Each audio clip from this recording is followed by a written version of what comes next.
Day 104 of Corona lockdown. The Juggernauts have finally gathered, and they've got along some Scottish bloke to talk about some shite. How is everybody? I'm alright. Dan, that was a good accent, though. Is that supposed to be Scottish? Because isn't the guy from Big Brother... No, that's Geordie. Is he Geordie? I don't know. Once you're above Basically Scotland. Once you're above Sheffield, Basically I get Scotland. confused. It's just north. I know you don't see, race or region. That's why you've got Indian Canadians. I am all for, ethnic diversity and cultural awareness and all that. But, Ali, you're definitely not a different race to me. I've still never white considered- British. I've never He's a real man. myself a different race. What I'd like to do, guys, is thank you for having me back on, and I promise I will try and check my word count, because I know that the last sort of ethnic race that you had on last episode, he chewed up a lot of words. How's it feel to be the occupant of the only episode that was split into two halves due to its sheer girth? Man, listening to that was tough going, but got there in the end. So I'll listen to it. Not a clue what happened. Yeah, I'm sure a few other of your listeners might have got there in the end as well. I mean, it's one of the least listened to podcasts, but I don't know if that's just because the world caught fire with coronavirus.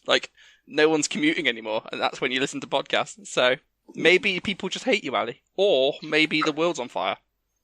Who knows? What? Why would they hate me? I don't know.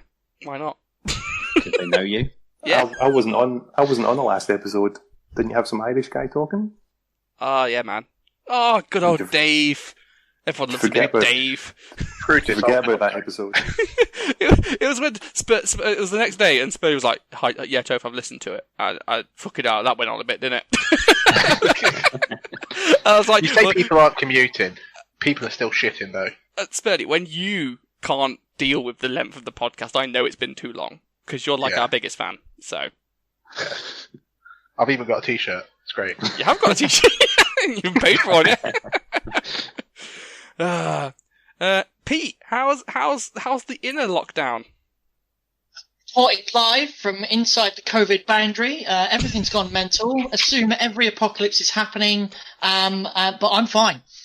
You all laughed at me for living in scummy Colville on the wrong side of Leicestershire, and now who's laughing?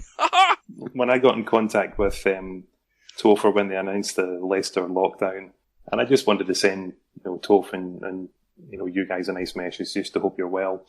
See, when Topher messaged me back and said, "Oh, don't worry, I'm not in the zone," as soon as the word zone appeared, I just had this image of Petey in a leather jacket being like a chubby Snake Plissken trying to rule everything. Ali, have you hacked into my webcam? That's fucking freaky, that is. Pete is ruling Thorpe Astley with an iron dick. They are not... I'm not trapped in here with them. They're trapped in here with me. That's how I'm taking this. Meanwhile, I'm enjoying finally getting to roll small amounts of dice again. Yeah, all right, but some. Yeah, fuck you, Pete. Me. It's nice when you come in my garage and get some dice out. It's very fun. That sounds like two different activities. I mean, when Dan came over, we did one, then the other, but we won't be revealing what order. Let's just say the handshake at the end was very sloppy.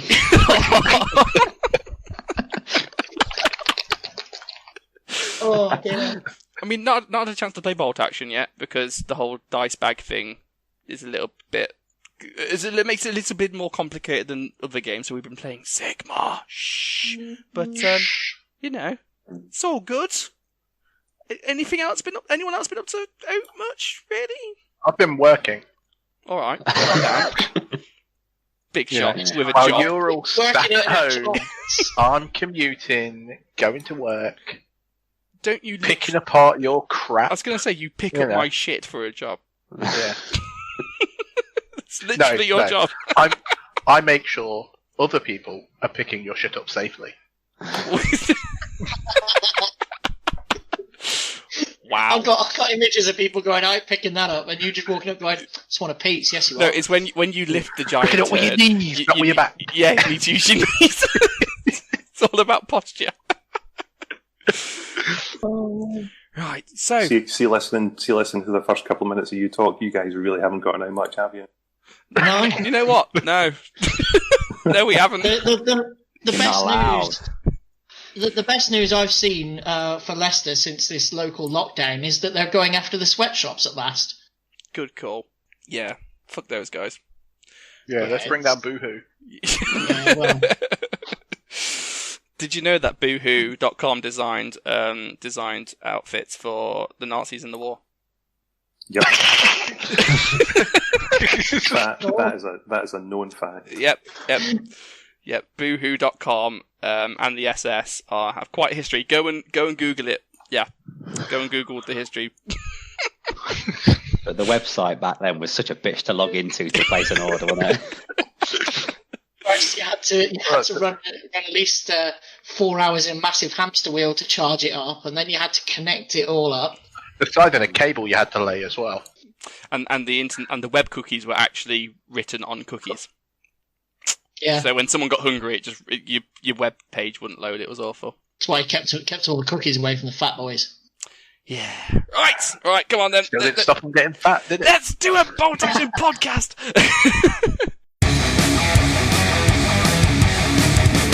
This is interesting because this is the first time someone has strong-armed their way onto this podcast. In that Ali messaged me and went, "Can you do an episode with me on it, please?" And I was like, not really sure, strong-arming, sure, though, is why it? not? I've got no content. I've got nothing decent to say. Might as well get Ali on. Yeah. Do the work for me. I've been No. asking time and time again, and you always say you don't do that. Oh. See, I don't think it's strong arming at all. What's happened is Ali's gone, I want to talk about this, and we've gone, well, Got anybody nothing better to better talk idea? about. Yeah. Go on then, Yeah, Ali. so yeah, that is pretty much how it transpired. That after listening to the last podcast, when you Topher made your pledge to do a podcast, and you just had to find something to do, it's like, well, I tell you what, mate, I'll bring it straight to your door. And so the reason I knocked on the Juggernaut door is recently I was on Home Guard Radio talking about the Scottish Nationals Bolt Action Players Pack for 2020. Never heard of him. Good. And Home what? Where? Home Guard Radio. Don't belittle the team. We try our best. So what I did with the guys there was I sent them the pack, asked them to read it through, and then came on the cast and I talked through each section, and they gave their feedback and critique without any sort of pre-arranged tricks or conversations. So the live sort of cast was there, so if I was going to lose my shit, I would lose my shit, and thankfully I managed to hold it together, because they were quite critical in a few places. So what I wanted to do with yourselves as the Juggernauts, knowing that you've got a reasonable reputation for competitive gaming, I wanted to get your own feedback, and it's also, no word of a lie, to use your podcast to further promote the event and to get a bit of a sort of return on investment for the different sponsors that have come on board.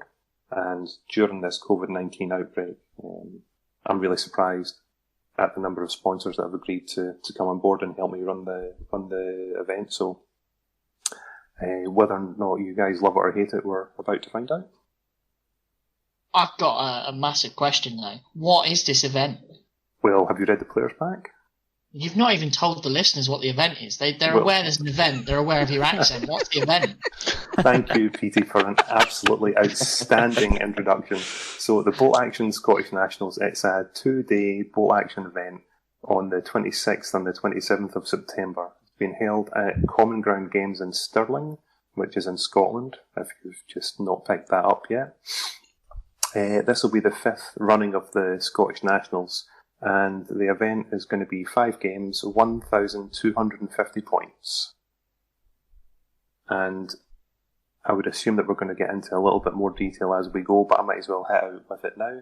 The army selection is 1 generic platoon, 2 generic platoons, 1 tank platoon, or 1 theatre selector platoon.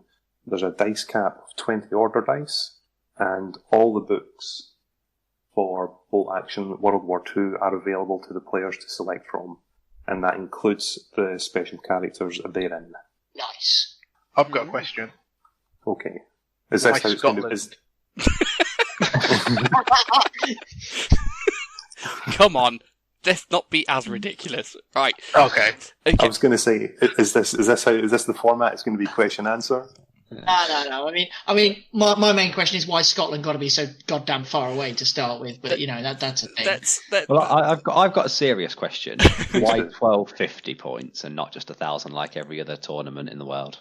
Excellent question, and I can put this in context in that 2020 was supposed to be the busiest bolt action year in Scotland in terms of events.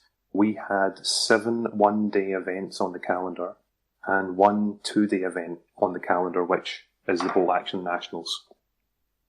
The 7 one-day events were all going to be exactly the same players pack, based upon the WTC players pack. So it was 1,000 points, 1 generic platoon, armies of books only. And that was by design from all the other tournament organisers in Scotland. So when it came to the Scottish Nationals, I wanted to be sure that it was something different for the players within Scotland itself. So opened up Pandora's box, 1,250, and all the books, so that people could use their entire collections, or they could buy something bigger and use. So that's why we're at 1250.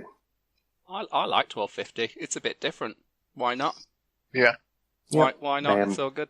No, I was going to say, so it was going to be the point of difference in the Scottish tournament calendar. And I also like that there's flexibility in the platoon selection. I like 1 generic reinforced platoon, 2 generic reinforced platoons, or tanks platoon, or theatre selector, because then it suits everybody. You can take a stupid Pseudo Heights list. That's fine, but then you only have 1 platoon. Or if you're British and you have no good selectors, you can just take 2 reinforced platoons, and that's fine. You can have tanks, and when it's 1250, it's quite flexible, because I hate it when it's 1250, but then you're only allowed 1 platoon, because you can never fill it, so you just take shit, which you never would normally take. Correct. So I like that. That's fine for me. And the dice cap of 20, you know what? As someone who normally bitches about dice caps, I think that's quite reasonable, really. 20. I think if you're going above 20, you're taking the piss. And that's me saying that. Yeah, coming from you, Tony. It's true though, isn't it? Like, most people would consider maybe 15 dice about average and 18 about high. Once you've gone up to 20, you're in the realms of, right, I'm really pushing the boat out now. You know what I mean? Like, you can do what you was going to do in 22 dice in 20 dice. Once you're beyond 20, I think. Maybe you can. I mean, I can, yeah, I can take 27, I can make 27 dice list, that's fine. But I know I'm taking the piss. The idea behind the 20 dice is purely a time management thing. That's all it is. Each game has got 2.5 hours. So I don't want any obstacles to completing games. Will you be employing a team of sub-referees with batons who stand behind each player and hit them when they're not quick enough? Because I feel that also could have been a solution. No, I won't. And there is Would you like one? No, I wouldn't. No, I wouldn't, because the one thing that's worth noting from this pack, and this is probably the more controversial is the right word, that this is a competitive players pack, but it's got the use of soft scores within it. So yeah, see, we were getting there. I've seen them. We were getting there. Well, I just want to raise that. So the soft scores are the management tool of the event, but also a challenge for the players themselves. So I'll let you guys get there eventually to the questions that I'm sure you've got to ask. I see, at least with the schedule, you've given us a nice start time. Because I'll be honest, a start time of 8:30 on some tournaments is nuts. Yeah. Because you don't wake up. Whoa! To be fair, me and Dan get there on time, Pete. You're the problem here. I got there on time. I was there for first game. What's the problem? I think you broke about 50 laws on the way, but sure. 3. So the DeLorean, it ended up in 1970. Yeah, those 3 laws were the laws of thermodynamics. Ali, what's your why special characters? What positive are we going to see out of that? Because that just makes me go, but why? Well, it's the flip side of that is why do all other tournaments ban them? Because some of them are bit stupidly over the top. Good. So I've got an example for you, Ali. Please do. A 0 point +5 character that gives it out at 12 points, 12-inch range. And the only downside is you can't banzai charge, so you can basically fight much better than every other army because you're still fanatic everywhere. And on no points. Good stuff. Include them. Welcome to Japan. I've got another point, but I think I'll save that for when we get to the soft scores as to why that might be a problem. But that's fine. Yeah. Okay, that's fine. That's fine. If it's just let's allow them and see what happens, that's fine. But it makes me just go, but that's cool. Are you allowing things like warplanes and correspondence and stuff like that? No. Why not? If you're allowing special characters, when usually they're banned as a group. The warplanes rules I've never enjoyed. We're playing the proper rules, as you said. The war correspondent, he is not published in a book, I'm sure. No, he's not. He's just on the war. He's on the Warlord website. Yeah. No, that's fair enough. Yep. Yeah, they're shitty. Yep. So there you go. I've stated that it's only printed books that we can take rules from. So and the FAQ, the most up to date FAQ, and they've usually got the additional vehicles in there. So if Petey can not think back to the Kelly's Heroes that he bumped into, you will not bump into them. You will not bump into them at the Scottish Nationals. Nope, you're not. You're not having them. It's only from printed books. Special characters, but none of your Kelly's rubbish. I guess I've got to rewrite my list now. So hopefully that answers your question, Dan. Spurlie, you're such a dick. So, are things like the PDF special platoons, they're not going to be allowed as well, are they? No, it's only the printed books. Good. Cool. And you're not going to secretly allow one in like the GT did just because the guy brought the list on the day and he forgot the other models. So, it's fine. It's allowed to do that. No chance. And I'm not sneaking it in that way either then. Cheers. There's quite a bit of bookkeeping for me to do before this event actually, hits the dice rolling. So yeah, no, I'm not going to be allowing backdoor lists in for love nor money. Okay, so I'm just going to keep going down the way you've laid out on the little Facebook event, because then if anyone's listening at home, they can listen through with us. It may not be the best way of doing it, but I'm lazy, so let's go ahead. So list submission on the 5th of September. So what's that? That's about 2-3 weeks. 20 beforehand? days. 20 days Yep. beforehand. Yep. This is following on from what I heard, how I discussed it in the Home Guard radio of what would happen if a FAQ dropped there. Am I right in thinking that the FAQ will go into effect even if that's post-list submission, and no, you won't be able to change your list if they made some major changes? Like if they change Tiger Fear again, for example?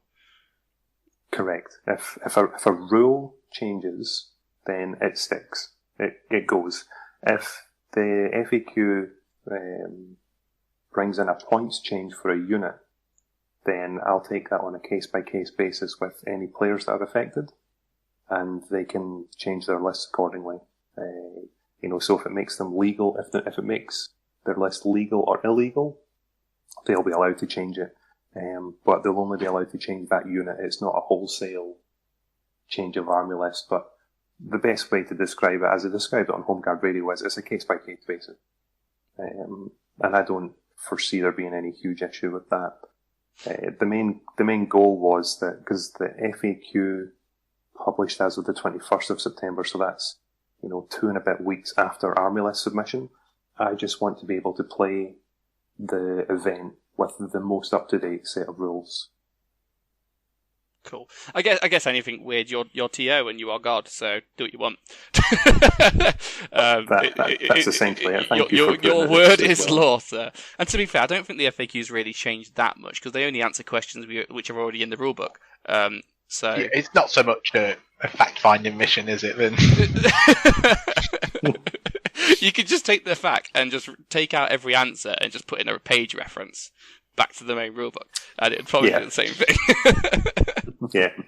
Please refer to rulebook page, blah, blah, blah. Yeah. Eventually they'll be able to put the FAQ in the back, and that'll be your index. Yeah. You can actually answer every question with 3 words. Read the rulebook. Shut your dirty mouth. Here's another one which may make Dan's head explode. There's no painting requirement. You can go with unpainted models. What? Correct. Yeah, what is up with that? What? Correct. Now, I'm in, boys.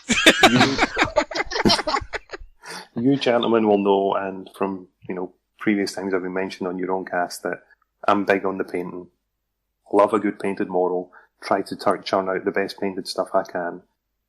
The reason I've done this is twofold, in that I held off releasing this players pack for as long as possible. Because I've known I've going to be TOing the Scottish Nationals for over a year, but I haven't released the players pack until 3 months before the event, and that is to accommodate COVID-19, not knowing that can I actually run this event, yes or no. So because there's only 3 months out, I want to remove barriers for people coming to play. And They've just had 3 months sat on their arse doing nothing. yeah, but they might not have painted anything good. Their muscles will have atrophied. They've been sat there still for so long. So I wanted to remove the painting element this time, so that people can take the army that they want to take. And the other one, which I'll have to work out for next year, is that usually within a soft score event, I would want to include a painting score. And I was staring at it, trying to come up with a reason how to include it this time, because I haven't ran a soft score event for over a decade, if not more. And in that time, the prevalence of commission painters and pro-painted armies has increased dramatically. And people are turning up to events with armies that they didn't paint for whatever reason. So I'm trying to work out, how do you reward them?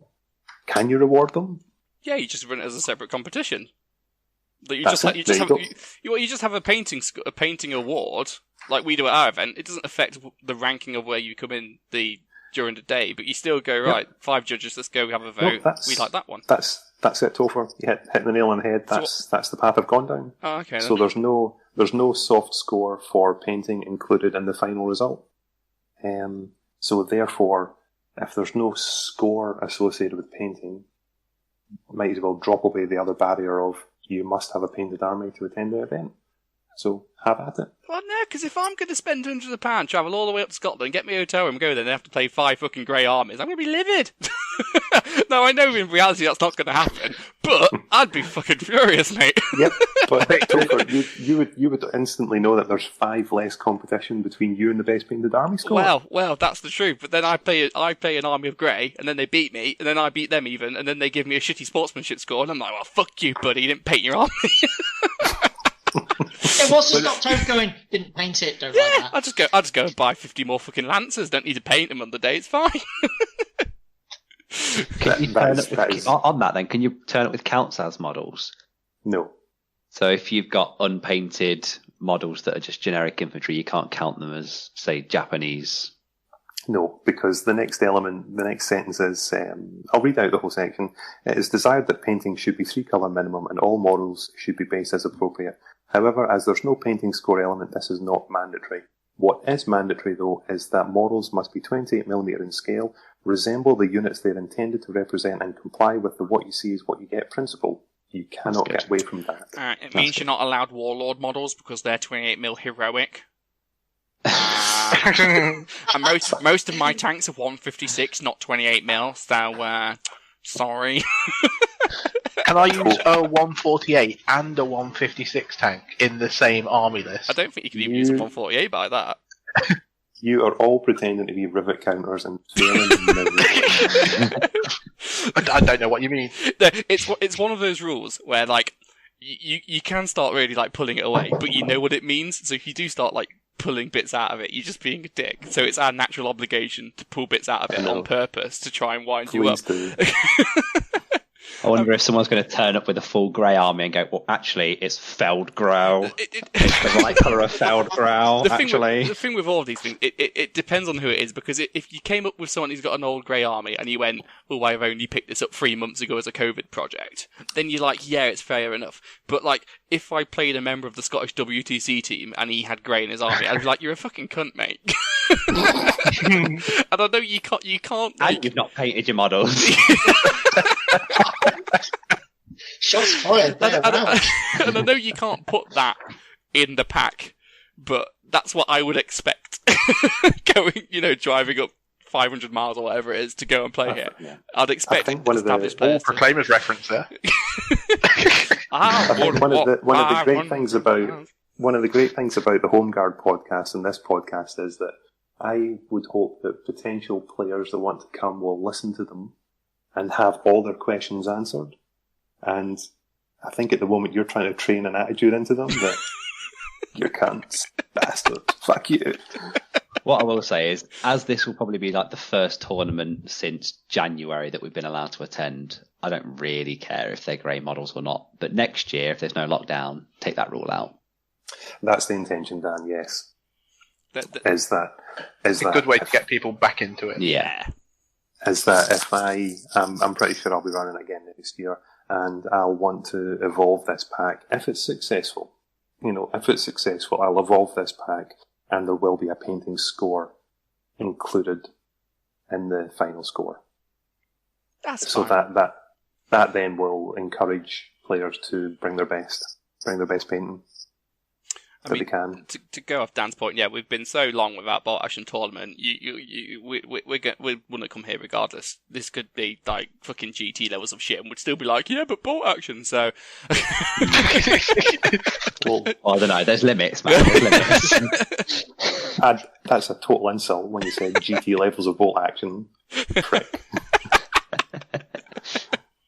What I will say though is that ticket sales have been quite good early on, and we've got players from England, France, and Spain. That's good. Yeah. I'm in the position where I want to go, and I brought it up with the wife, and she's like, "Yeah, but coronavirus." I'm like, "I know." So it's one of those things where I want to go, but I won't start putting tickets and money down on like tickets and hotel rooms until quite close to it, if that makes sense, because of fear of like it all getting reversed, especially with what we've had to deal with here in Leicester. So you're absolutely right. Yeah, so if that means, I know it puts you as a TO in a shitty position because you obviously need the money in advance to do things like sort terrain out and venues, blah blah blah. But for me, I'm just like, if I do buy a ticket, it would probably be like a week or two before I have to go, which makes your life a nightmare. But yeah. But because we've allowed Ali on this podcast, and because he's going to reach up to like 12 people, he's going to give us 4 free tickets. Four of which may play bolt action. You're touching on elements that are completely valid. That this is a big risk in terms of trying to organise an event. But if I didn't do this, then there wouldn't be anything happening in Scotland. There would be no events. Yeah, I praise you. I praise you for giving it a go. To be fair, because I've been a pussy and gone, I'm not running our event this year. I don't want to put that risk on the club's finances of trying to get that together and it potentially all going wrong. So the fact that you're going, yeah, let's do it. I'm good on you. But from me, it's just like, especially because it's all right if you're already living in Scotland, but for us, it's a massive trip to get up there. Just on that. If we've still got guidelines to follow, are you going to be releasing a pack next to this for what guidelines you've got in place? What was that? Sorry, Pete. So obviously, COVID's around. If it's still around in the spot where we've got specific guidelines to go after, will you be releasing your own set of guidelines for the venue, etc.? Yes. So good jump off point. Myself and the venue, Common Ground Games, we've already been in discussions as to how we'll manage any social distancing that will be required to do. One positive thing in Scotland is that we're moving in a good direction, social distancing, and a lot of the lockdown measures are being stripped away, and it's all working out quite well so far. But it's almost as if you're governed by somebody slightly more competent than our government. I wouldn't. We're not commenting. Don't want to get political. Don't worry, you just get a load of guys from Leicester coming to ruin it for you. But what we've done is that I can't remember off the top of my head. I think there's like 30 gaming tables at Common Ground Games, and there were going to be other events on that same weekend. They've fallen away. They were for War Machine, Hordes, and some other bumfuck game. I don't know. They've fallen away. So we'll have exclusive venue use the Saturday and the Sunday, and there should be adequate spacing to do some form of social distancing. How many tickets are going to be available then in total? Is it going to be the full 60, or do you reckon it's going to be slightly less? I haven't advertised the cap on the numbers that I want to sell to. How many have you sold so far as well? 12. So we've got time. Yeah, so there's time. It'll be like last week, won't it? It'll be like, sell. Yeah. What the guideline is now will be different next week, and it will be different in a month's time. So yeah. Yeah. I guess the biggest risk is like what Petey said. It's just if there's going to be another local lockdown up there that would prevent the event from happening. Otherwise, as long as all the regulations are followed and we keep going the way we're going, it should be fine.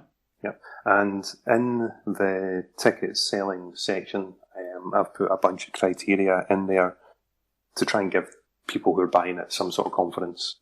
And I think the basic breakdown is that if a player if they cancel their ticket within a month of the event running, there's no refund.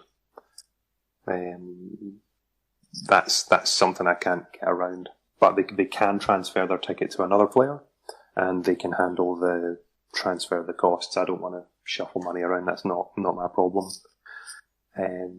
If I have to cancel the event due to COVID-19, I will give as close to a full refund as possible. At some point, and as you guys know, at some point on the run-up to events, money has to be paid out to people for deposits of stuff. Purchasing trophies and all that other crap that comes with a tournament. So I will give players back as much money as possible. And I will be upfront with the explanation as to how much money it is they're getting back. that's all people can really ask for, really. Yeah, I think that's that's fair. That's what you're gonna get. Yeah. I think if you're gonna try and book to tournaments in this day and age, that's just the risk you take into it, and it's up to you of whether that risk is worth it to you. What's the price of the tickets? £32.50. 32. So we're not talking millions then. Does that include dinner? What's that? Does that include lunch? Yes, both days. Winner. I'm there. Done. Sold. Easiest way to get a Juggernaut to a tournament is just offer the meal and the ticket price. Well, then there's 2 lunches, so have at it. Boom. I've already had a look. McDonald's are quite close as well. We've had first lunch, but what about second lunch? So, guys, I'm going to keep you guys on track. So, somebody is. The next section is scenarios, and it's basically one sentence. And the one sentence that flipped out the home guard radio guy, they were fixated upon it. But there'll be 5 set scenarios that'll be played during the weekend, and I will publish them a couple of weeks before the event. Will any of them contain top secret?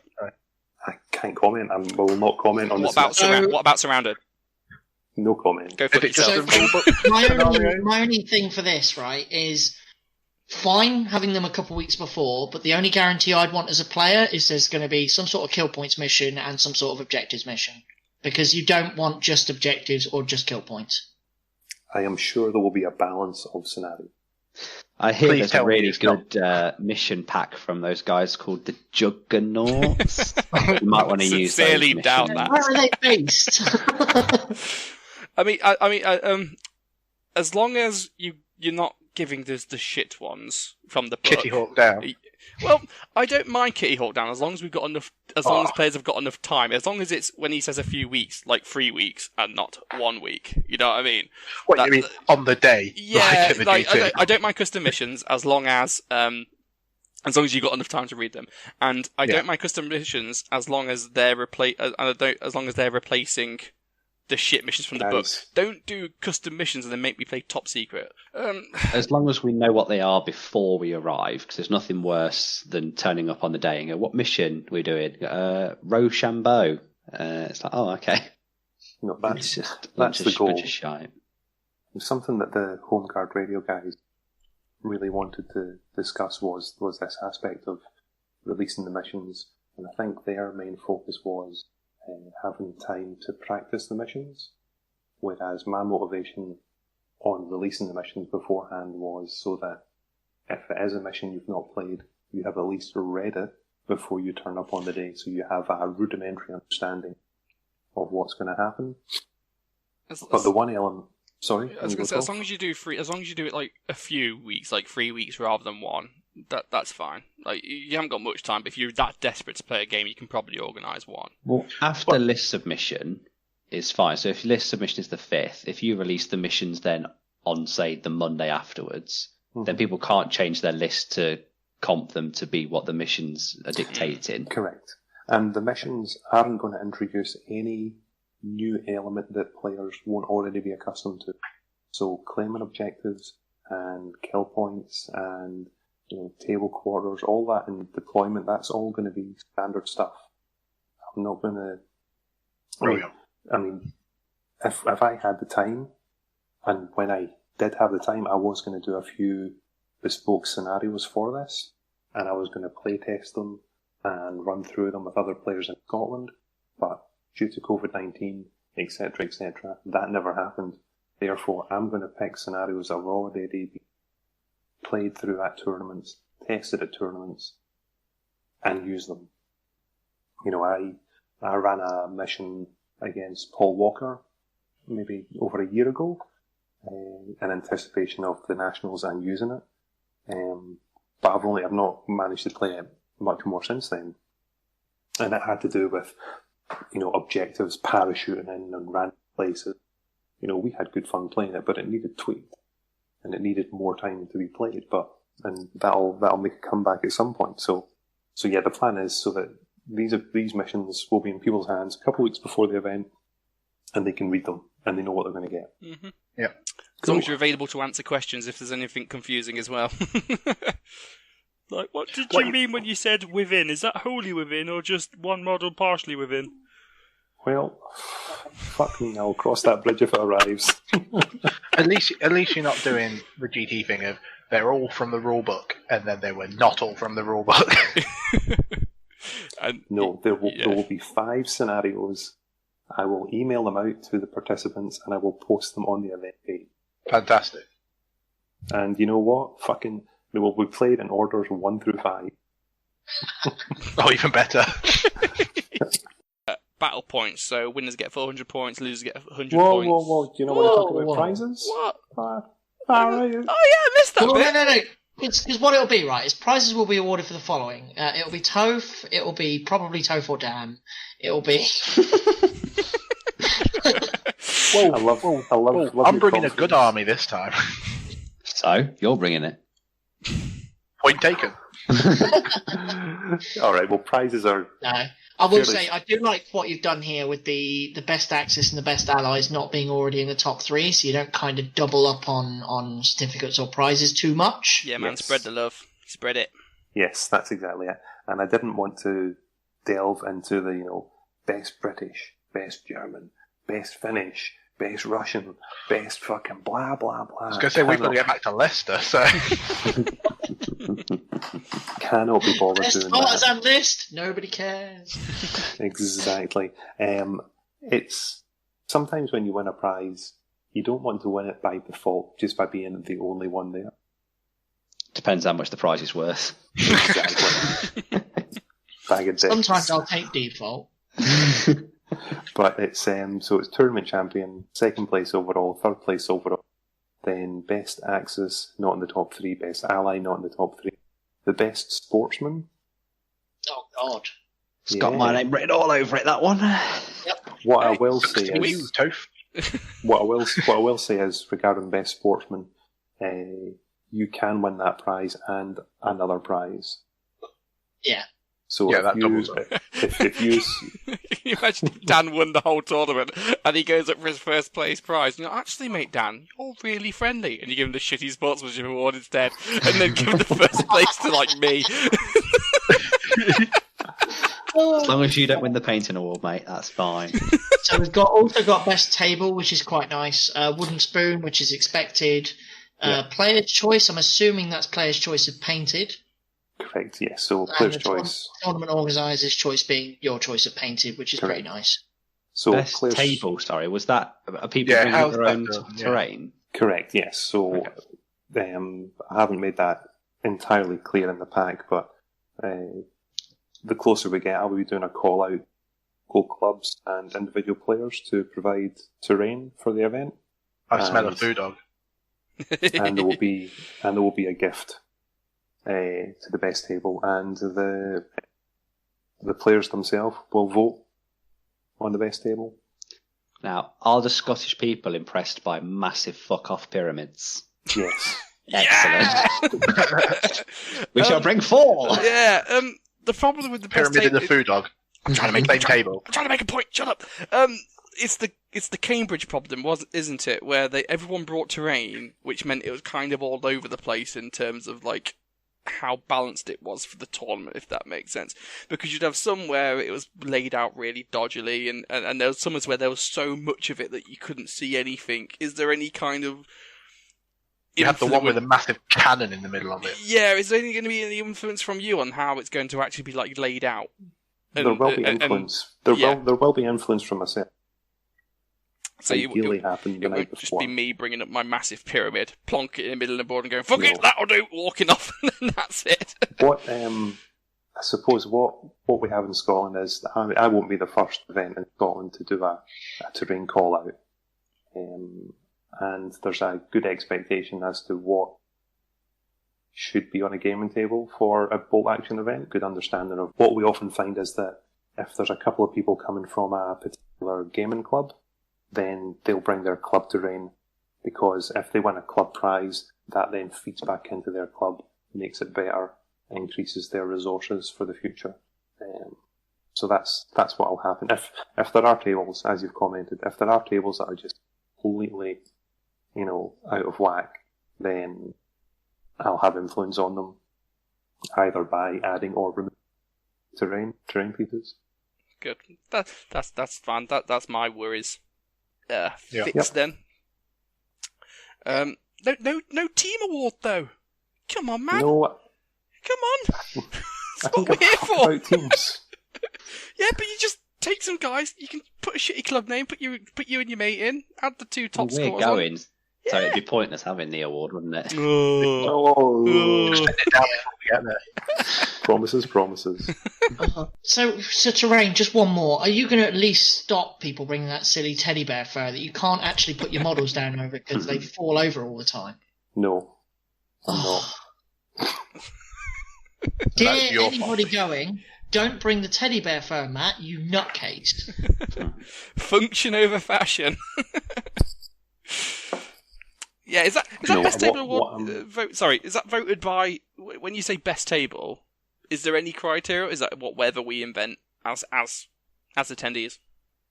It's purely up to the players. I don't overly care how you decide what the best table is. Okay. Is it the best table you think it would play the best? It's up to you guys. I don't care. I'll give it the prize. Does it look cool? Is it functional? Does it have fucking machine coming out? No idea. You can decide. Cool. So, terrain's terrain. Everybody deals with it, and it looks like you've got a good thing for it. Next thing along the list is battle points. Now, before we get into this, I've got a sneaking suspicion you're using some sort of app. Correct. Because I've seen those points before. Yes. Is that best coast pairings? Yes. Yeah. Okay. Yeah. So I'll download it then. If we're going to go into battle points, you're absolutely right. Best Coast Pairings is the app that I'll be using to generate the draw, and for I think all Scottish tournaments in the past 2 years, that's the program that we've used. So the battle points I'm using here are the same battle points that are used in the one-day events in Holland this year and last year. So this is me not catering to my audience, but making sure that, the Scottish players that attend, it's something very familiar for them. So they won't have to come up with anything, any new ideas. And also for myself, Best Coast Pairings is a system I'm comfortable with, and it's a nice management thing for me. So that's why. Yeah, nothing. That's all entirely reasonable. Nothing out of whack there. Yep. So do you want to talk about the points, or do you not care? I mean, it's fairly standard. It's the Best Coast pairing system. Winner gets a 400, loser gets a 100, draw everybody gets 200, and then you plus or minus whichever your dice difference was. It's fairly simple and keeps things more or less in line with what you'd expect. I think looking at it as well, so long as you're not Toph doing maths, if you win all 5 games, the soft scores won't stop you winning the tournament. In theory, yeah. Yeah. So it's 5 games, 400 points gets winners get 400 points each. So if you win all 5 games, you've got 2,000 points. Of that, you can then get up to 125 sportsmanship points. So if you win, is that not right? Oh yeah. Yes. So if you do well enough, it doesn't matter in theory. Unless there's 2 people who came with 5 wins, then it would. Yeah. So that comes down to how big your tournament is. Because if your tournament's big enough to have 2 people who've both had 5 wins with the Swiss pairing system, then it will come into it. Otherwise, probably not. It will make more sense if it'll make more of a difference if you say won 4, lost 1. Then it will make a big difference. Am I right in thinking that? Yes, you're absolutely right. Okay. The total soft scores are equal to 1 full win. There's 400 points in soft scores available. There's 375, but yes. Okay. Is that? Yeah. You got the judges competition at the bottom. 250 for the players comp. Oh, is there a judge comp? Yeah. Oh, that's every game, isn't it? You get those. Shall we go through them properly then, and then bitch about them all in turn? Yeah. Let's do that. Okay, I'll start with the first one then. Sportsmanship. Yay! That's going to get this all day. At the end of each game, both players will score in secret their opponent based upon his or her sportsmanship. How did they conduct themselves? Did they communicate clearly during the game? Dice rolls were clear. Questions answered. Rules queries easily resolved. Did you each have fun? Was your opponent knowledgeable but not a nuisance? Did the game flow easily? It's a lot to think about. Blah, blah, blah, blah, blah, blah. So it's between 1 and 25 points you can give your opponent. 20 to 25 is the best game of bolt action in the world. 15 to 20 is a really fun game. 10 to 15, yeah, it's an alright game. 5 to 10, it's alright. And 1 to 5, I will kill that person if I have to play them again. That's it. I know what score the Juggernauts are getting off me. The thing with sportsmanship... Yeah, see... Go on, Pete. See, this is the thing that I think is going to get most of us jumping up and down anyway, because that player you just don't like. Never mind how the game was, you just don't like them just on principle. You're going to give a 1 to at all times? I can't comment. Also, and like the thing is, like, so the 5 to 10 below average time wasted on rules query. What counts as time wasted on rules query? Because if, say, this might happen a lot with us, because obviously we're from Leicester, you're from Scotland, it's a big geographic divide, we don't play each other that much. We could all come up with our interpretation of the rules, you all have your interpretation of the rules, suddenly every single game we're explaining, getting the rulebook out every 10 seconds. It's not because we're necessarily being arseholes and unsportsmanship, it's just the way it's going to go. But that would potentially penalise those games, if that makes sense. It does, it just seems a bit too open to abuse, and not even intentional abuse. You know what I mean? If you're both working through it because you both understand the situation, you're not going to mark each other down. But if one of you is going, "Why are we looking this rule up? Why are we looking this rule up?" Then you're going to see it. We've all had that opponent where you've just not clicked. You know what I mean? Where something happens and you just not, and it's not anyone's fault. It's not like you've been a cunt. It's not like you've been a cunt. But for whatever reason, you've not clicked, and if they gave you a 1 out of 25, I mean, I know it's extreme when that's 20 points in an average of 2,500 potential. it just really pissed me off if that cost me a bit, cost me a placement. You know what I mean? Well, what do you stop someone? Someone that could potentially win all 5 games. Let's say they've won the first 2 and then lost 1. What's to stop them just giving everyone really bad, sportsmanship and soft scores for the rest of the tournament, just so that they've got a small chance of finishing top again? That's all down to player integrity. As a person, if you feel that, or if a player feels that they need to do that to achieve any sense of worth, then, well, that's their call. What I'm not going to do is I'll input this. I am not going to comment to any of the players over the scores they're given, because it's up to them. I mean, they might. I can't read their mindset, but the whole appeal, or sorry, what I'm trying to appeal to is that players will score honestly and within their report. That's all I can ask of them. I mean, because the other soft score being player composition, which is 1 to 50, and basically goes from. Sorry, from are we finished with sportsmanship? Well, we're just hitting soft scores all at once. I mean, just to round up my opinion on sportsmanship, I'm not a fan of these sort of things only because I think they're really subjective, and there's room for abuse, even though they're fine as long as they're not included in the main tournament score. So if there's a separate award for best sportsman across the day, fine, have that there. But having it as part of your main tournament score, it shouldn't separate 2 good players just because one of them had an opponent that kept asking, how does this rule work? And you kept having to show them the book every 3 seconds. When it comes to a situation like that, you can have games where you're in the rule book in and out, and it can still be fun. Absolutely, but 9 times out of 10 they're not. then that's the game. You think back to our experiences at the World Team Championship. I was in and out of the rule book quite a few times with some of my opponents, but and there was sports scores given there, wasn't there? Yeah, they didn't. They didn't affect. Yeah, Dan got a huge sports score. No, we the English team got me, Pete, and Brad all maxed out the sportsmanship points, and Dan got them all but 1 because he obviously mildly ticked somebody off. And to be fair, I will say I'm glad it's only 25 points for sportsmanship. Yes, and I'd be happy if that was it, but we're going to go one further.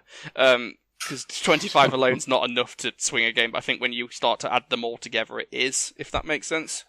Because one small issue, if someone screws you over, fine, whatever. But if someone screws you over consistently over all of them, that could make a bigger difference. Yeah.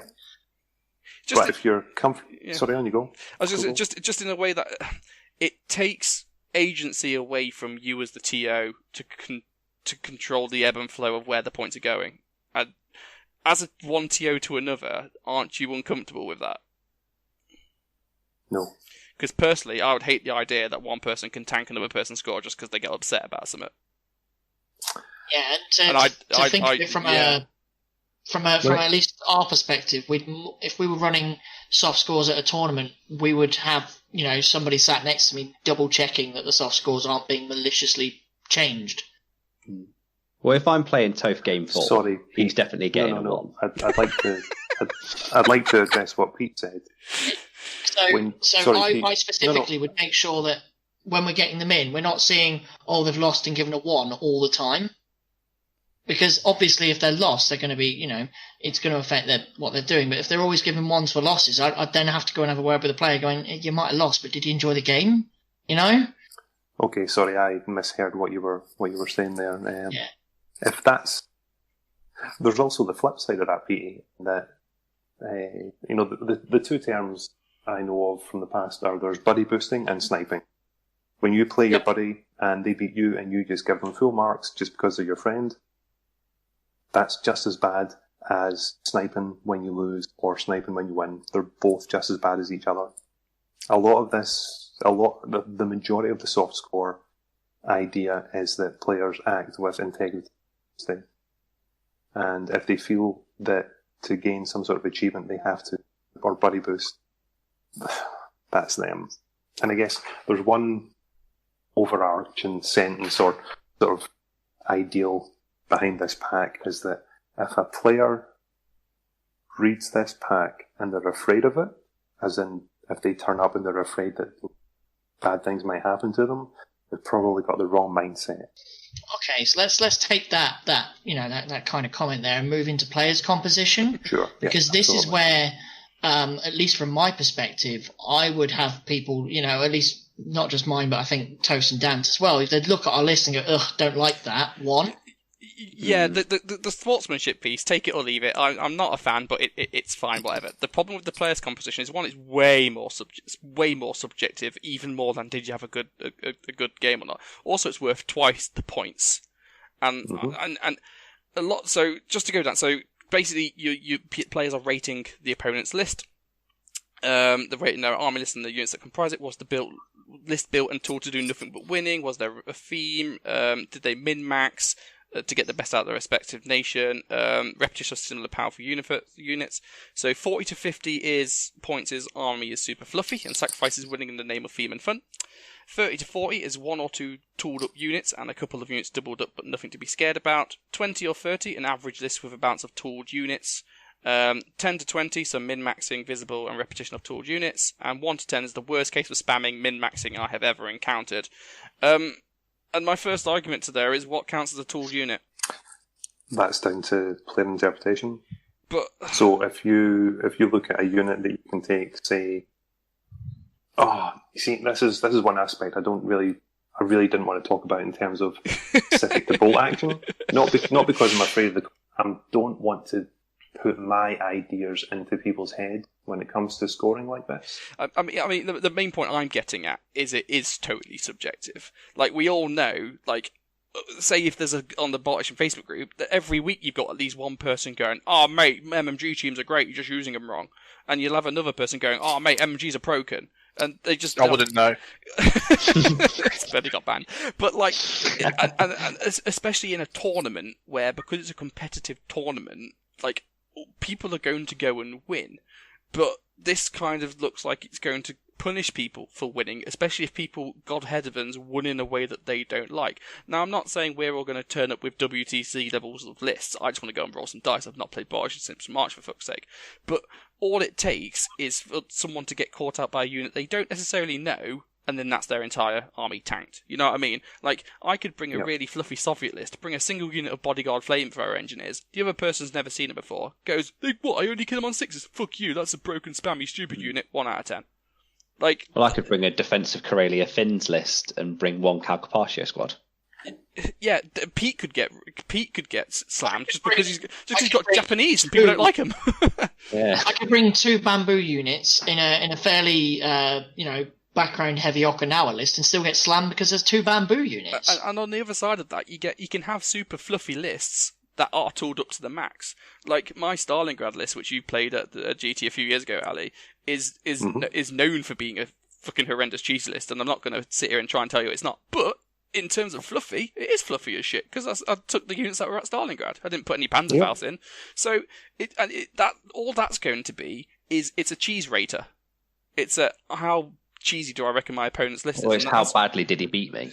I don't see what is it trying to get? What are you trying to like the sportsmanship bit, take it or leave it, that's fine, I get it. But the composition bit is, what are you trying to achieve? Because I just feel that. So, do our armies have to be blatantly obvious that they're historically fluffy themed, or do we all have to turn up with display boards with notes and little memorandums about what the units were and what all the names of the individual soldiers were, just so people can understand it, even if it is a cheesy one, that it is actually historically themed? Okay. There's 2 questions going on there then, because there's one from Toph saying, what am I trying to achieve with player composition? And then there's your own question there, Dan. So, what I'm going to take first is Toph's question. What am I trying to achieve? What I'm trying to achieve with the player composition score is control on the players as to what armies they decide to take. Now, I've opened Pandora's box for them in terms of what they can take. 12, 50 points, all the books, all the special characters therein. They can go fucking nuts. Yeah? Mm-hmm. They can take what they want. Should they though? Well, the thing is, as a player, I want the TO to tell me what I can take, not my opponent. Well, if someone takes a theme platoon, why aren't they scored high automatically? Because that's a themed list. No, I will answer your question, Dan. Believe me, I will. Calm down. But to answer Toph's question, this soft score does the same thing that your Juggernaut pack does. Your Juggernaut pack is hard composition in terms that you have fixed what players can choose. You've set your own selector. You've created a new point thing where people can buy other slots to add on, but it's a hard comp event when the Juggernaut selectors run, yeah? Mm-hmm. And that's how you control what people take. Mm-hmm. Player composition is the soft score version of that. I'm not going to control what you take. Your consciousness, your sense of balance has got to take control of it, because your opponents are going to score you based upon what you present to them. So it really takes the emphasis away from me and onto your opponents and you. That was what I've done with player comp. The thing is, like, we do have our own comp, and it is hard comp, but the difference is we're fully in control of that, and we've designed those as guidelines. Say, if you fit this, you're okay. This is leaving everything to the opposing player, and to be fair, if this was 40k or Age of Sigmar, it'd be almost fine, because everyone can kind of agree what's broken. In bolt action, we can't even agree on what a cheese unit is. We can't even agree if assault rifles are broken as shit or the shittest upgrade ever.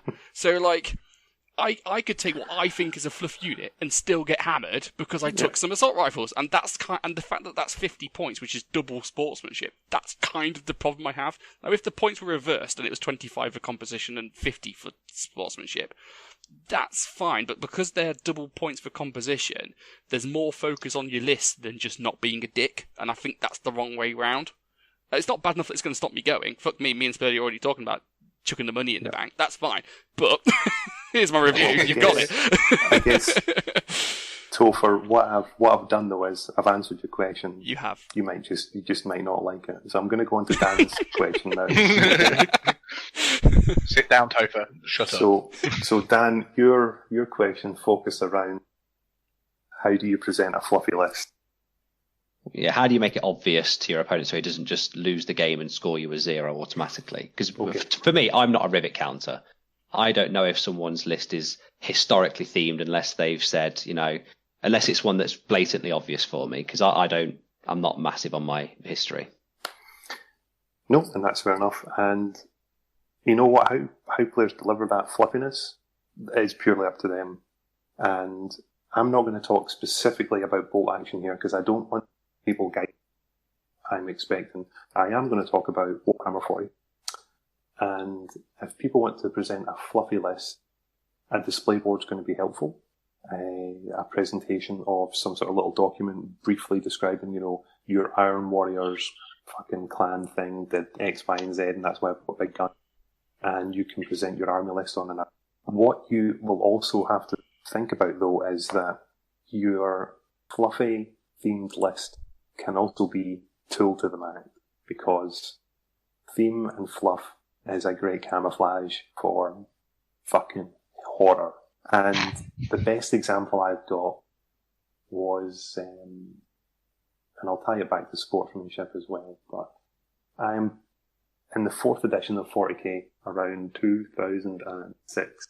I bumped into Iron Guard, and this guy presented me his fluff on a nice bit of printed card, and it had the army list, and his Mordine Guard were garrisoned at a Forge World in this segmentum, and it was all fucking bells and whistles. And the Forge World only made plasma guns. Forge World. And so the guy was trying to, oh yeah, but I've limited, I can't take melta gun, because they don't have access to them. It's, yeah, mate, but you've got 27 fucking Fucking that's hell. such bullshit, though. Like, Yeah, all this so, system's no. going to do is hide your cheese. Why? It's a tournament. Just kind of. That's poor I mean, it's got the sportsmanship to it's try got the and label bullshit of that being a through. national. But that was what he used, theme and fluff. So, he got awarded full theme and fluff scores from the judges. And we saw that in the final results. But, the player comp, you still had to score them, and I scored them appropriately low because you're trying to spam. You're trying to use theme to spam. So you got to be careful of that. But the theme was clear.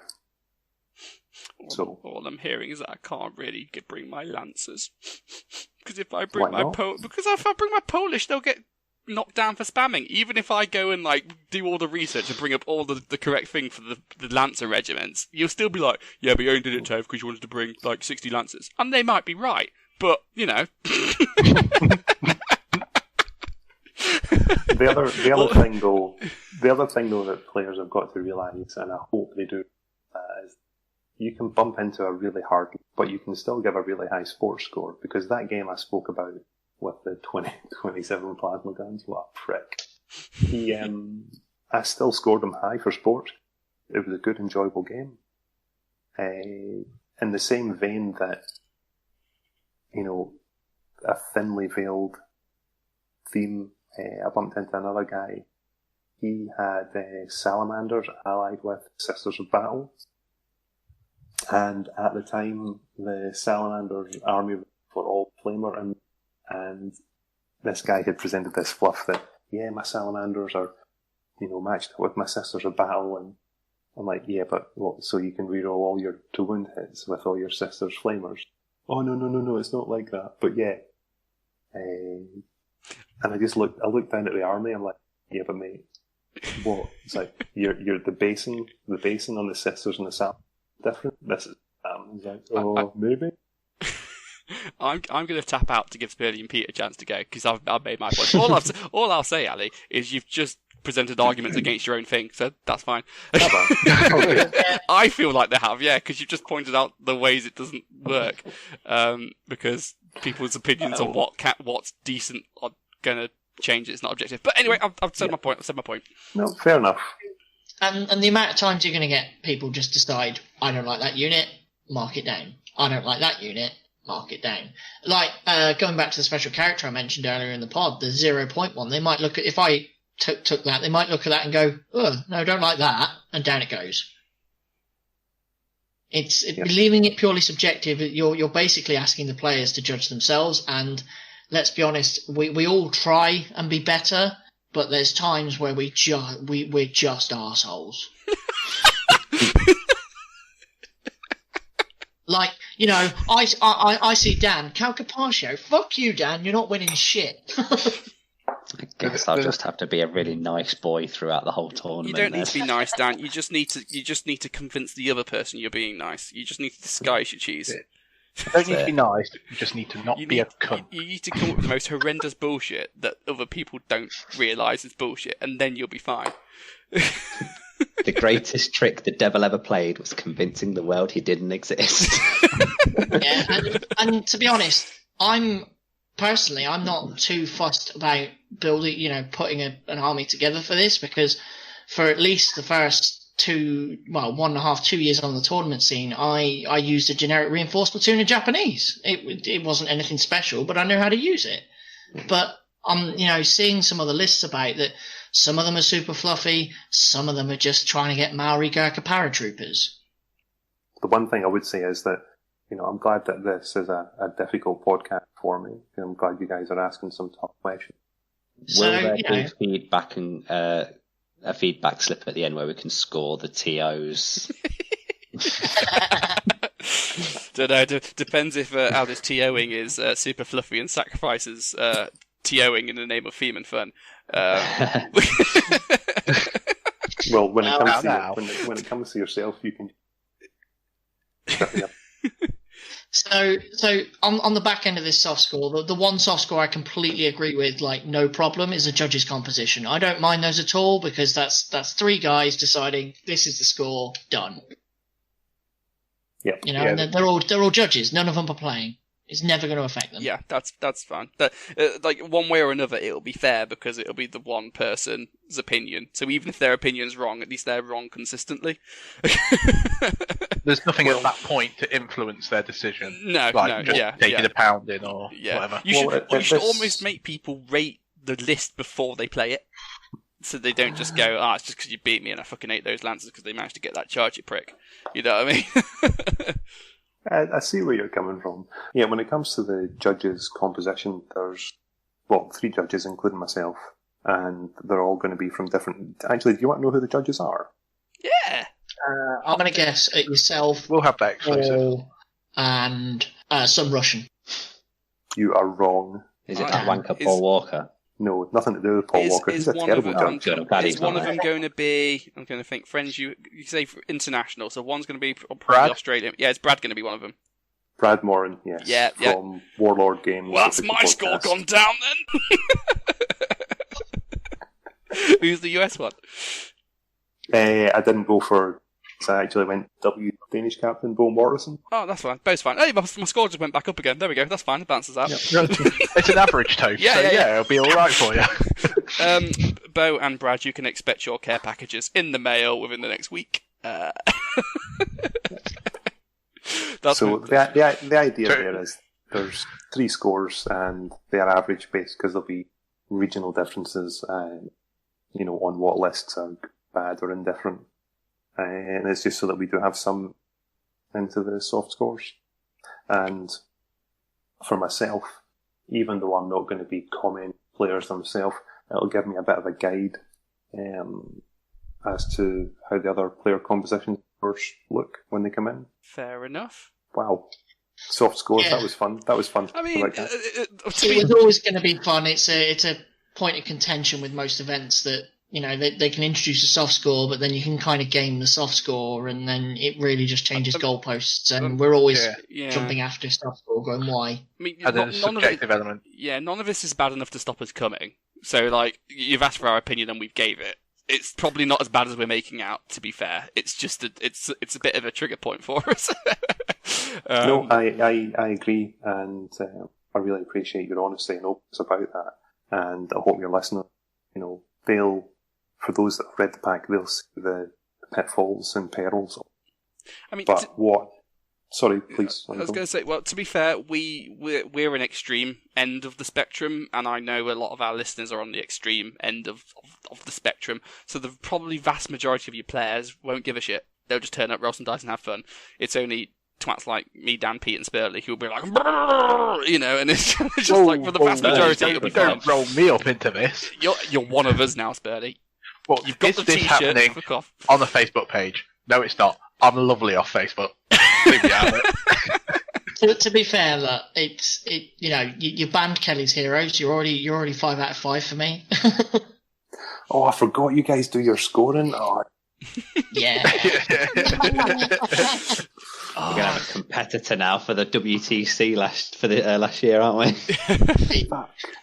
So we can talk about soft scores till the cows go home, but I actually want to get onto some of the additional house rules and limits at the bottom here.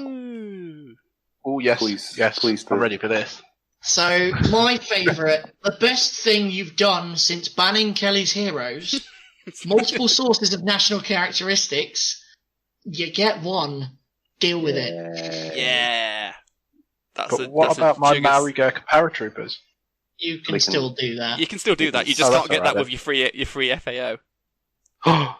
Oh. So but could I at least make my FAO just for 50 points? So if I take my Canadian Indians again, which I might do, depends how much I want the player composition score to fuck me. I'd get the free squad or the FAO. I can't do both. So I'd probably go with the free squad.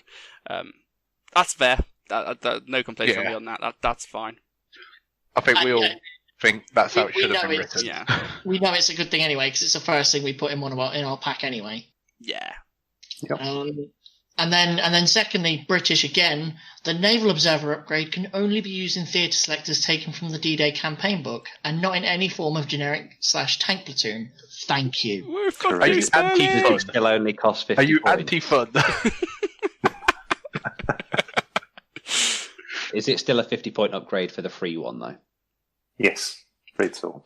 To be fair, So some of not those gonna be that selectors in the D-Day book are really good, actually. So that's Oh not, no, yeah, they are. so that's not necessarily a The problem. British finally got some good. Yeah, good that's some good shit there. Well, we know what Spurlie's taken. Time Well, for me and you exactly. to whip out the White Death and Vaseline. Vaseline. Well, that too. I'm actually Just not keep us planning on on- taking my British this time if we go.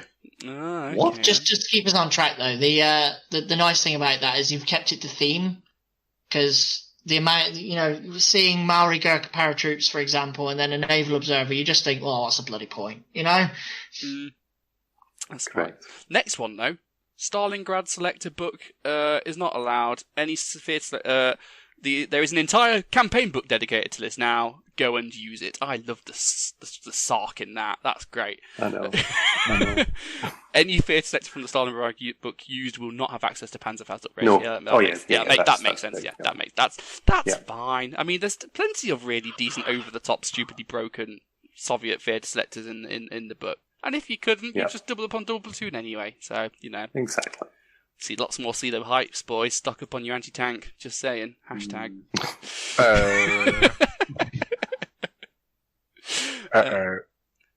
Italy. When playing in this event, Italian forces use their national special rules from the army book will always gain D3 emplacements as per the army book. Yay! That's a good that's rule, fine. isn't it? When have you ever seen an Italian player show up? Do you have any Italian players in Scotland? I haven't played an Italian army in at least 4 years. And you won't be playing one in September. Well, and we won't be playing one in September either. No, We never know. You might be. They've got their And D3 I- emplacements. I don't think I've ever played an Italian army. And I think might have been on the line for coming. Yeah, Ant's got Italians, but we Dan, you ain't gonna play him. You'll be at vastly opposite ends of that table, mate. No, it's always been a funny point of contention for Italy, because let's be honest, it's one of the national rules. You at least give them it, because their other national rule is so hindering. Yeah, the additional house rules and limits, there was just a few big brush strokes that I wanted to do just to iron out some of the obvious spam that we know, is out there.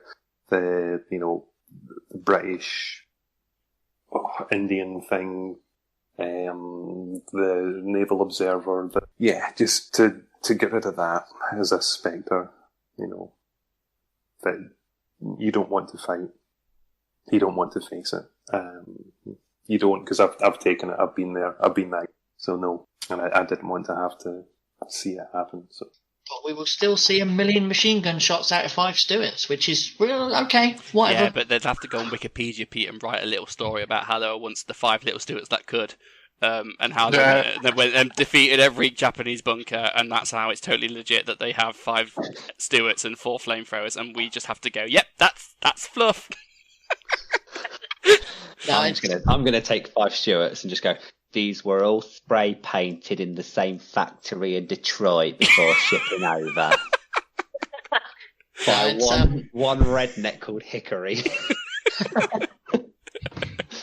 was his full name Hickory Dickory Dock? It was. No, he's American, so it's Hickory Dickory Glock. No, Hickory I Dickory really- Dock, the cowboy with a 12-inch. Anyway, carry on. So can I sort of tie up the few loose ends that are going about? Go the on, pack. then. Go on. So, with all the soft scores, I've commented in there that they're to be done in secret, and each round will be generated using battle points. The soft scores will get added in at the end, and to generate the final result. What I will do a day or two after, I'll put the full results up, but I will only put people's total scores. So total for sportsmanship, total composition, judges comp, battle points, and then their grand total. So when players fill out their scores for their opponents, no one will ever know what they are. I will not tell anybody. No matter how drunk people get me, how many bribes people tell me, I will not tell you what your individual scores were round on. So people should be fair. People should be comfortable to judge honestly. And I would ask players that do attend not to tell your opponent your scores, just because all they really need to do is find out a couple of scores and they'll be. That's good, because, and I'm glad that it will be a few days afterwards, because the car ride home when Dan works out he only got like 5 points the entire weekend is going to be really difficult. Or when he works out that you beat him on a technicality. I swear, if I beat Dan on technicalities, I will. It wasn't technicality; it was incompetence. And I should say, and I'm sure I say it somewhere in that the tiebreaker is strength of schedule, which is something that we discussed previously. You're not just going to make people flip a coin and guess heads or tails. Still salty about that. To be fair, that was Luke, wasn't it? Just get him to dice off for it. To be fair, with the amount of how much this score can break down, because you got your 400, then you got 1 to 25, 1 to 50, and then you got your dice difference. I don't think you're going to get a tie, really. Topher, I know you probably will, but you shouldn't. If it goes now to you've said it. Yeah. If it goes to strength of schedule, I will fuck that shit. There's so many scores, as you said. So that's, I guess that's my TiVo's promise to all the players that attend, is that my integrity and honesty demands that I keep that a secret until you all die, and then I'll, tell nobody. The other thing I really want to thank though, is the different companies that have come on board to the event already.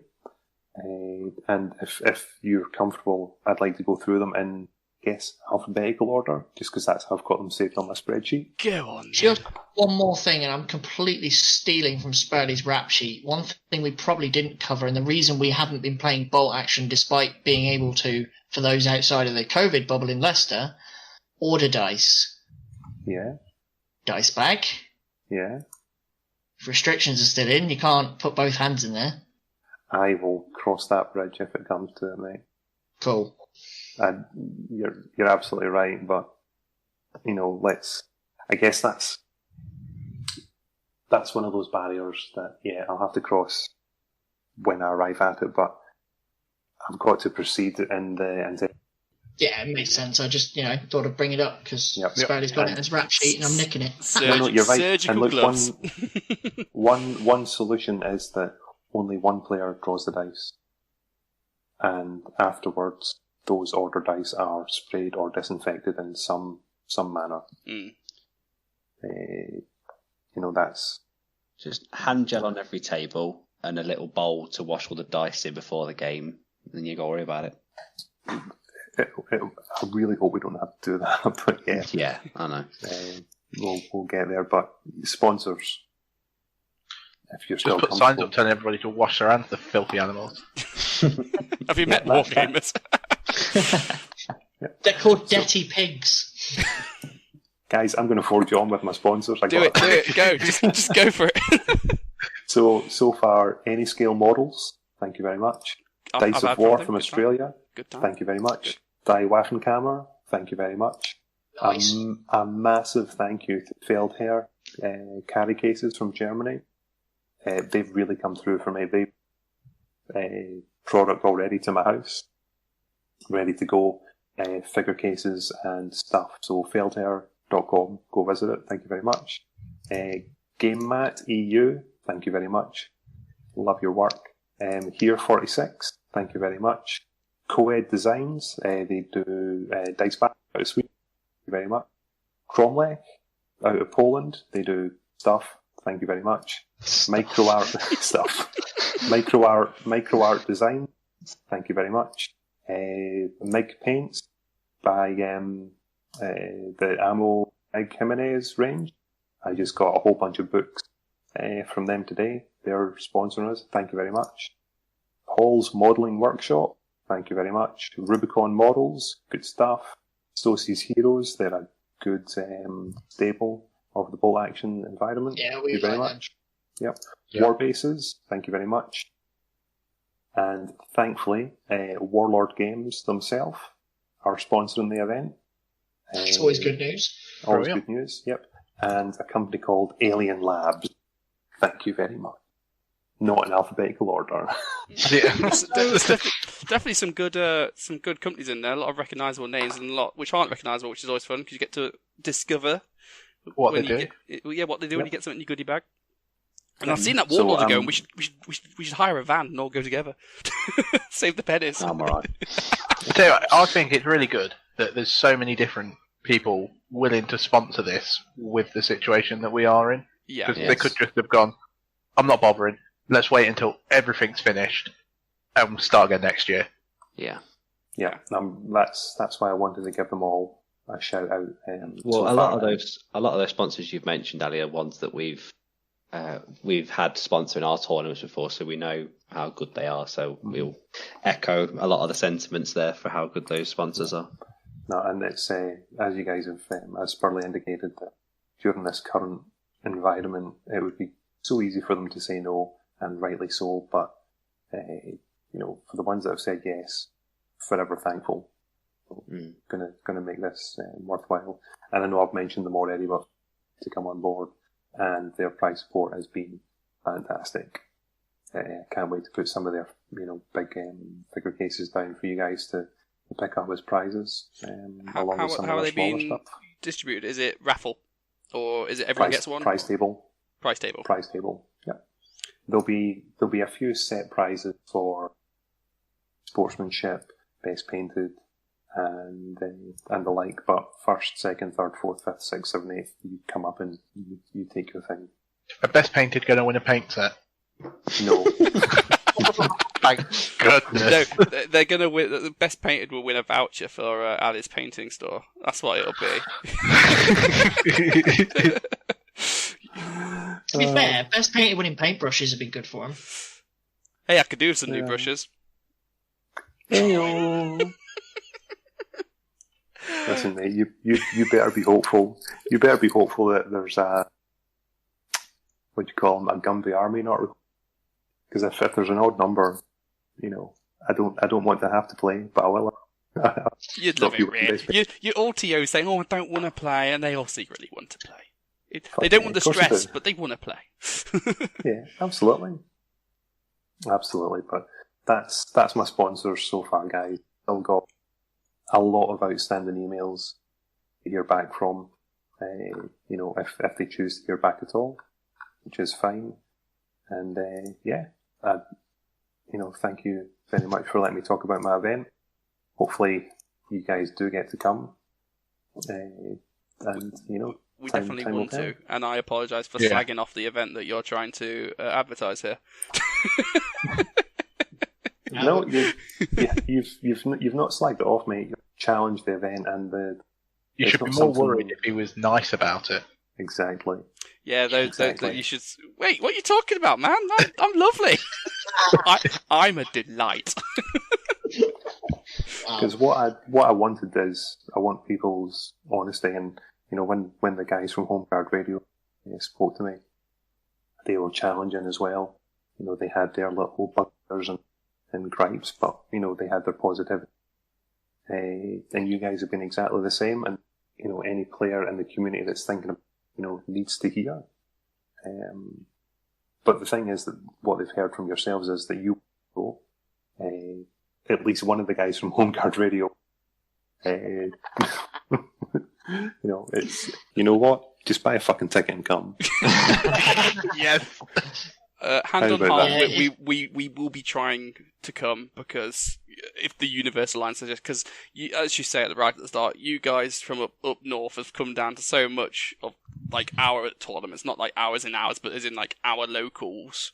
You've been to Cambridge, you've been to various GTs, but I think it's definitely time for us to repay the favour. Just hopefully it all kind of lets us, because bad time for it, but I'm desperate to roll some dice, guys.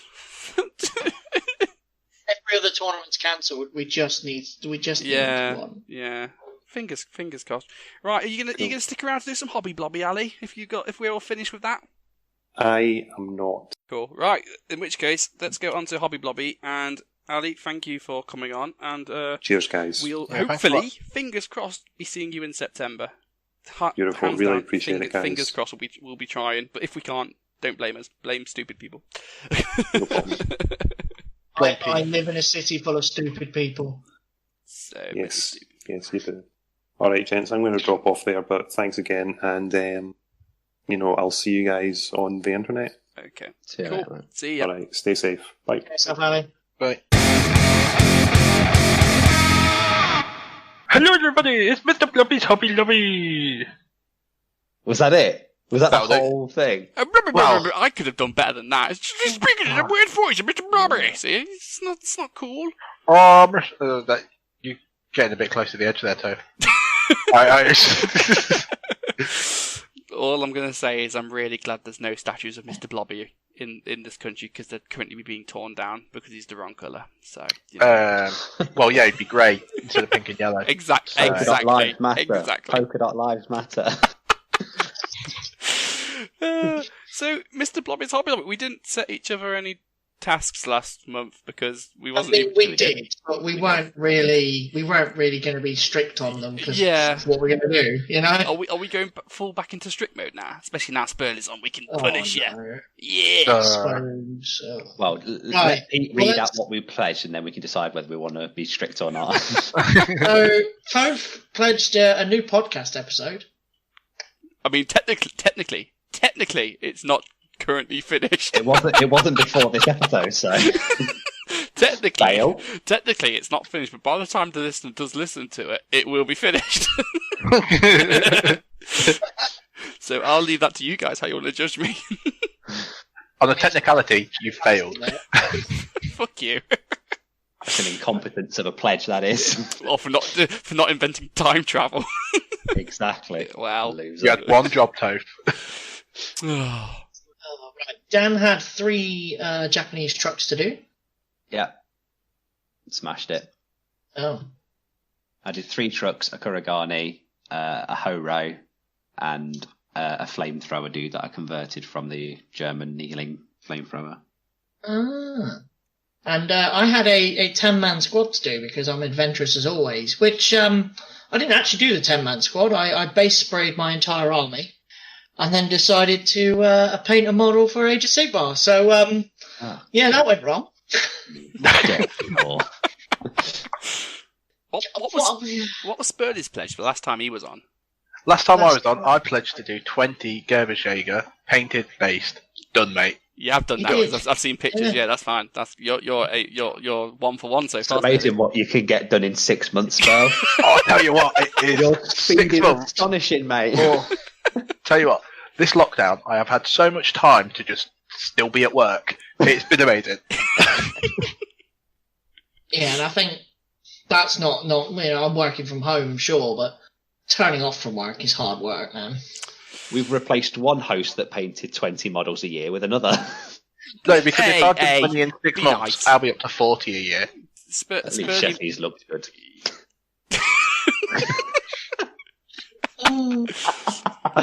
I appreciate your painting, Spurlie. Don't I'm listen to no No, me. I don't. I really don't. I actually did Slap it more. on. I did more than my pledge today. This month, I painted an entire Chinese village worth of buildings. Glad you actually called it a Chinese village this time. I It's mean, non-distinct Asian. yeah. I mean, it is just Eastern Asian, isn't it? To be fair. With the food dogs, it is a Chinese village. It's based on a Well, Chinese back- village. last It's just that when we bought it, you kept calling it a Japanese village, and that just had me Dude, giggling. I mean, last episode I hadn't painted the food dogs, so at Well, that they point it stole was. the food dogs, didn't they? Have you still got the food dogs? I thought we Yeah, did they're all history painted now, book. Technically, Food-dog. if it's a Chinese village that the Japanese took over, it becomes a Japanese village, Pete. Yeah. So, yeah. Like, Colonialist over there. Well, if we invade it, it You does have a now. flag. I painted lots of terrain. There we go. That's also. I've come up with a technique for improving my painting. I've gone back 15 years and I've started playing RuneScape again. Represent. My life sucks. Feel free to fire your shots at me now, dear listeners. You just shot it at yourself, mate. We don't need to chime in. Yeah, Don't sure, care. sure. Don't care. You know what's really good for painting? Leveling, woodcutting, and fishing. Oh yeah, AFK training. Do you know what's also good for painting? Just painting. Yeah, but you get bored. But every so often, you just get yourself away, click the tree. Your little man starts hitting it with his axe. You get back to painting. And then you look back, your adventure is full. Painting, and you could listen to a good podcast like the Bacon Burger. Oh no, they're not good. I don't know. War Room? No. Have you listened to that new Welsh one? Yes. No. Yeah, there's a new Welsh one by the Welsh Wargamer guys. That sounded pretty cool. If you like Welsh, They also like your speak Welsh. MMG rules. They like our MMG rules. Top review from us. There you go. Bish bash bosh. So, That's a recommendation. Hey, and anyway, I play RuneScape, listen to a podcast, and paint. Triple threat, man. what are you, a woman? Multitasking like that? This is while he's also in the same. This is while he's also sat in the same room as his wife. Let's be honest, and son, who are paying no attention to him because he's being boring. It's fine. If I was a woman, I'd be the best you've ever had, guys. So, you know, whatever. Caitlin Buckle.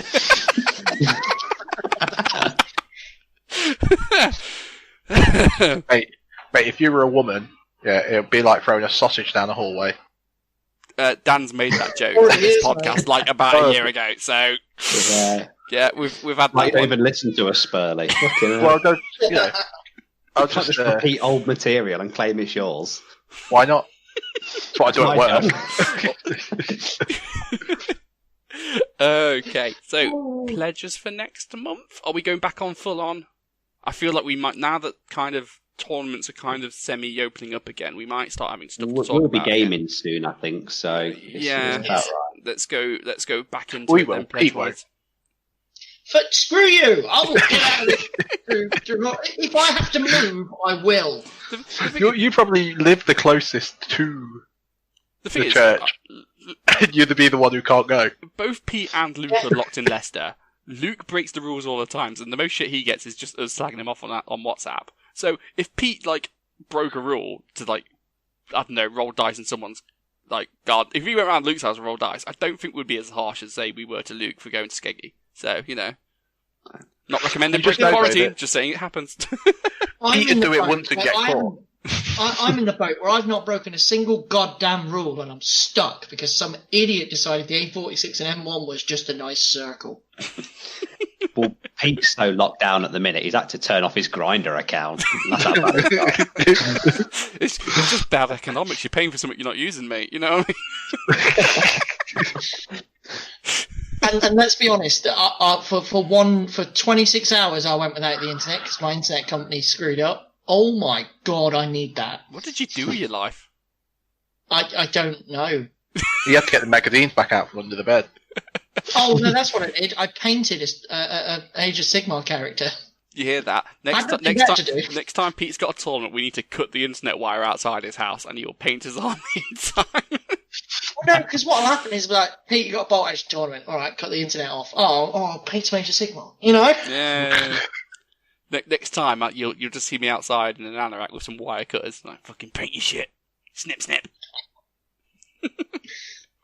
Right. Oh, right. So, Coach, what are you putting in? I pledge. I've got to be careful now because I'm running out of models. What? Do you want some of mine? No, I'm running out of bolt action models to paint. I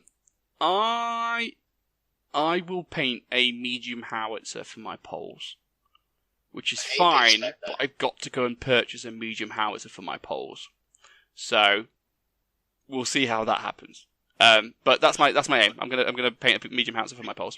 Hopefully, it gives me an excuse to get. I know out you the live in the arse end of nowhere, but there is a thing called the internet. No, but It's it's because I've got my Warlord vouchers from Rebel Creek at the start of the year, which I feel I really need to start actually using at some point. So I need to go and it's the same problem you have. They only let you use one voucher per. Just contact transaction. Marcus and he'll sort you out. Okay. Well, I'll sort them out. I'm going to get a medium howitzer and paint it. There we go. Yeah. Daniel?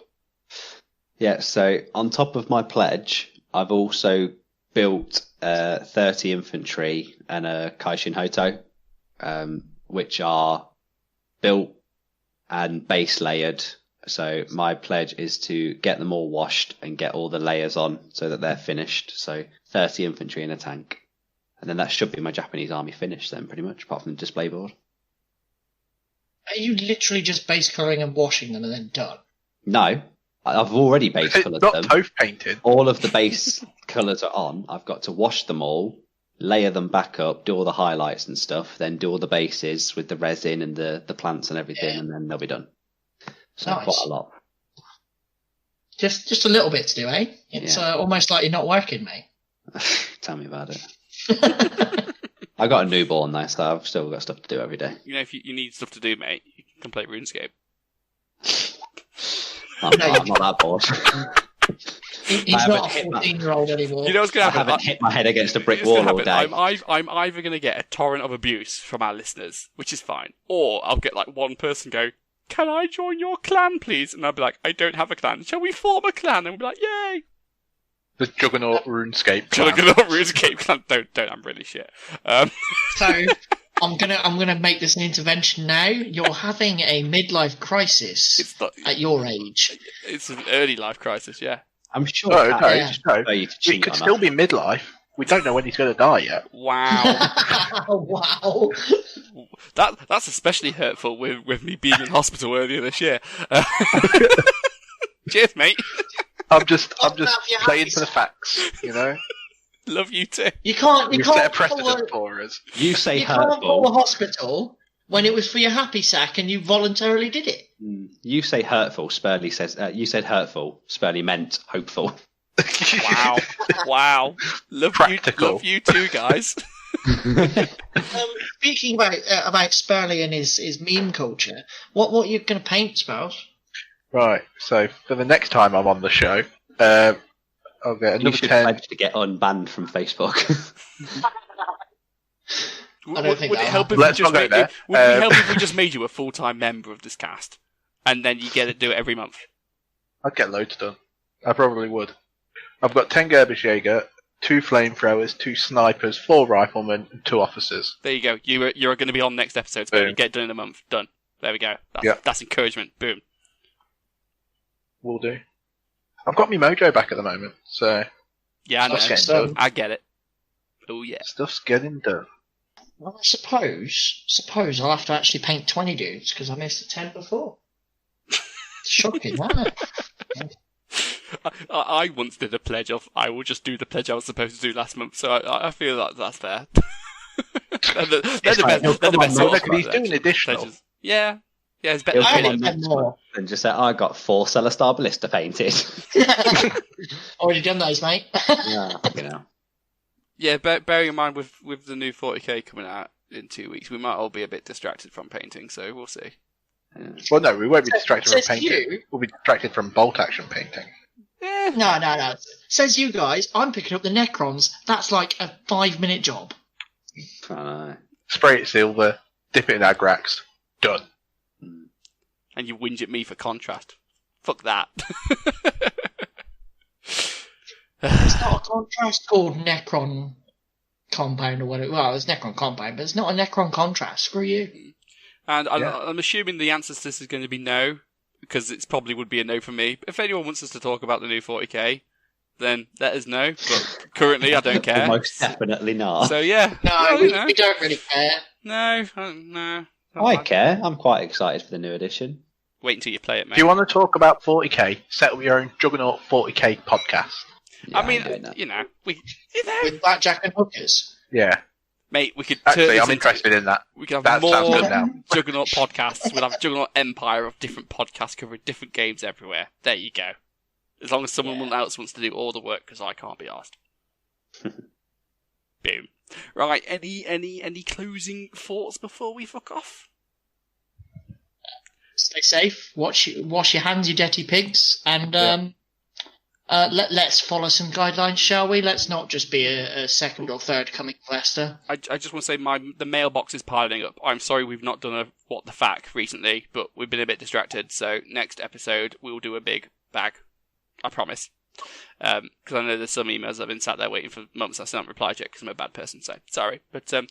And for those wondering, if it's not just Toph replying, it's just that some of them are aimed at Toph, so we're having to leave them for him to reply to. Yeah, and I'm awful. It's fine. And I don't check the emails. No, Dan's useless. So So as Pete says, stop licking faces, guys. And when I'm in Audi, for fuck's sake, don't bump the back of me with your trolley, you prick. 2 meters is still in force, you wanker. And a face mask does not make you invincible, dipshit. No. Yeah, but you should still wear one. Looking at you, Americans. Yeah, wear one, but don't think you're invincible because it's on. You're and more wear like... it over your nose, for Christ's sake. Yeah. Don't wear it on your chin. Your chin's not going to catch it. Don't watch the Premier League and follow the footballers because they can't fucking wear it right either. It's pathetic. I mean, I'm not going to get onto face masks in general because I could go down a right rabbit hole with you lot on them. So I'll leave my work life out of this. We'll do that off mic. Yeah. Just wear a full balaclava and just be done with it. Just put your head, underneath a pillow until you pass out. In a plastic bag. In a bag for life. Yeah. Yeah. Ironically named bag for life. That is trademark. Turn the gas on in the oven. Stick your head in there. Get a scuba mask. Hook it up to an oxygen tank. And Good night, fucking use everybody. Blobby So we lives ain't done matter. Blobby lives matter. Blobby lives matter.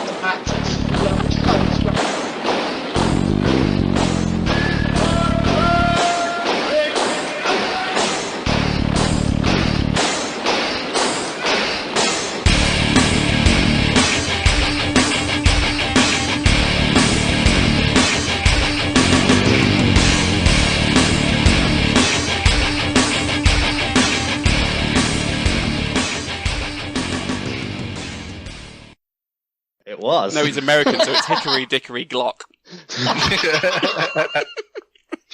Hickory Dickory Dock, the cowboy with a 12-inch. Anyway, carry on.